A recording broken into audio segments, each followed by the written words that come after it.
தவக்காலம் 5ஆம் வாரம் சனிக்கிழமை. முதல் வாசகம். இஸ்ரவேலரை ஒரே நாட்டினர் ஆக்குவேன்.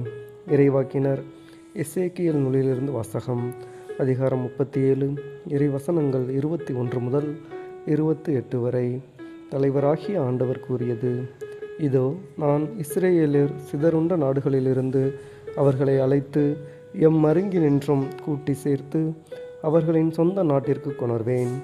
இஸ்ரேலின் மலைகள் மீது அவர்களை ஒரே நாட்டினர் ஆக்குவேன். அவர்கள் எல்லாருக்கும் ஒரே அரசன் இருப்பான். அவர்கள் இனிமேல் ஒருபோதும் இரு நாடுகளாகவோ இரு அரசுகளாகவோ பிரிந்திரார். அவர்கள் இனிமேல் ஒருபோதும் தங்கள் தெய்வச் சிலைகளாலோ இழிந்த அருவருப்பான பொருள்களாலோ தங்கள் வேறெந்த குற்றங்களாலோ தங்களை தீட்டுப்படுத்திக் கொள்ள மாட்டார்கள். ஏனெனில் அவர்கள் பாவம் செய்த எல்லா குடியிருப்புகளிலிருந்தும் அவர்களை நான் மீட்டு தூய்மையாக்குவேன். அவர்கள் எனக்கு மக்களாய் இருப்பர், நான் அவர்களுக்கு கடவுளாய் இருப்பேன். என் ஊழியன் தாவீது அவர்களுக்கு அரசனாயிருப்பான். அவர்கள் அனைவருக்கும் ஒரே ஆயன் இருப்பான். என் நீதி நெறிகளின்படி அவர்கள் நடப்பர்.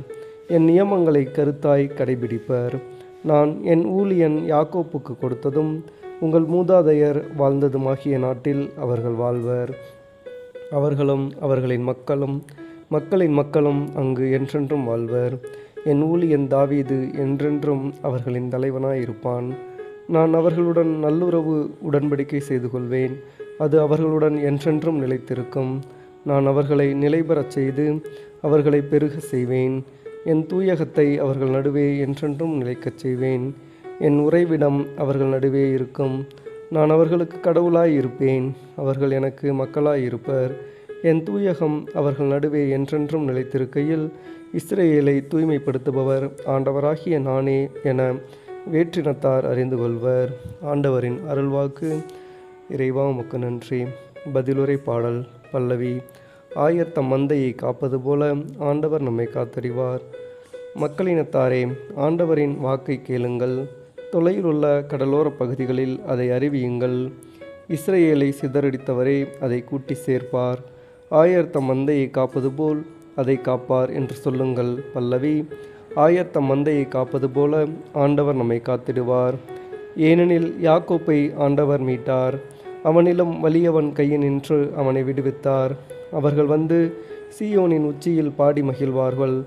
ஆண்டவரின் கொடைகளை முன்னிட்டு பூரிப்படைவார்கள். பல்லவி. ஆயர் தம் மந்தையை காப்பது போல ஆண்டவர் நம்மை காத்திடுவார். அப்பொழுது கன்னிப்பெண்கள் நடனமாடி களித்திருப்பர். அவ்வாறு இளைஞரும் முதியோரும் மகிழ்ந்திருப்பர். அவர்களுடைய அழுகையை நான் மகிழ்ச்சியாக மாற்றுவேன். அவர்களுக்கு ஆறுதல் அளிப்பேன். துன்பத்திற்கு பதிலாக இன்பத்தை அருள்வேன். பல்லவி. ஆயர் தம் மந்தையை காப்பது போல ஆண்டவர் நம்மை காத்திடுவார். நற்செய்திக்கு முன் வாழ்த்தொலி. எனக்கு எதிராக நீங்கள் இழைத்த குற்றங்கள் அனைத்தையும் விட்டுவிடுங்கள். புதிய இதயத்தையும் புதிய மனத்தையும் பெற்றுக்கொள்ளுங்கள் என்கிறார் ஆண்டவர். நற்செய்தி வாசகம். சிதறி வாழ்ந்த கடவுளின் பிள்ளைகளை ஒன்றாய் சேர்ப்பதற்காக இறக்கப் போகிறார். யோவான் எழுதிய தூய நற்செய்தியிலிருந்து வாசகம். அதிகாரம் 11, இறை வார்த்தைகள் 45 முதல் 57 வரை.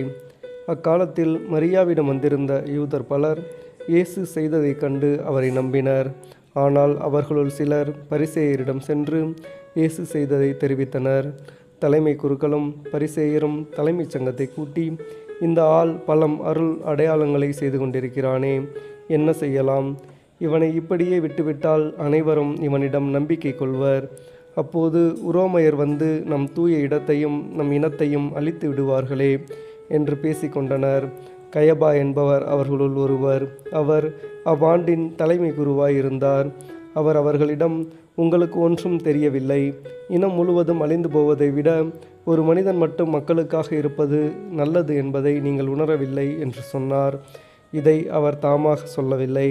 அவர் அவ்வாண்டின் தலைமை குருவாய் இருந்ததால் இயேசு தம் இனத்திற்காகவும் தம் இனத்திற்காக மட்டுமின்றி சிதறி வாழ்ந்த கடவுளின் பிள்ளைகளை ஒன்றாய் சேர்க்கும் நோக்குடன் அவர்களுக்காகவும் இறக்கப் போகிறார் என்ற இறைவாக்குக்காக சொன்னார். ஆகவே அன்றிலிருந்தே அவர்கள் இயேசுவை கொன்றுவிட திட்டம் தீட்டினார்கள். அது முதல் இயேசு யூதரிடையே வெளிப்படையாக நடமாடவில்லை. அவர் அவ்விடத்தினின்று அகன்று பாலை நிலத்திற்கு அருகிலுள்ள பகுதிக்கு போனார். அங்கு எப்ராயிம் என்னும் ஊரில் தம் சீடருடன் தங்கியிருந்தார். யூதர்களுடைய பாஸ்கா விழா அண்மையில் நிகழ இருந்தது. விழாவுக்கு முன் தங்கள் தூய்மைச் சடங்குகளை நிறைவேற்ற பலர் நாட்டுப்புறங்களிலிருந்து எருசலேமுக்கு சென்றனர். அங்கே அவர்கள் இயேசுவை தேடினார்கள். அவர் திருவிழாவிற்கு வரமாட்டாரா? நீங்கள் என்ன நினைக்கிறீர்கள் என்று கோவிலில் நின்று கொண்டிருந்தவர்கள் தங்களிடையே பேசிக்கொண்டார்கள். ஏனெனில் தலைமை குருக்களும் பரிசேயர்களும் இயேசுவை பிடிக்க எண்ணி அவர் இருக்கும் இடம் யாருக்காவது தெரிந்தால் தங்களிடம் வந்து அறிவிக்க வேண்டும் என்று கட்டளையிட்டிருந்தார்கள். ஆண்டவரின் அருள்வாக்கு. கிறிஸ்துவே உமக்கு புகழ்.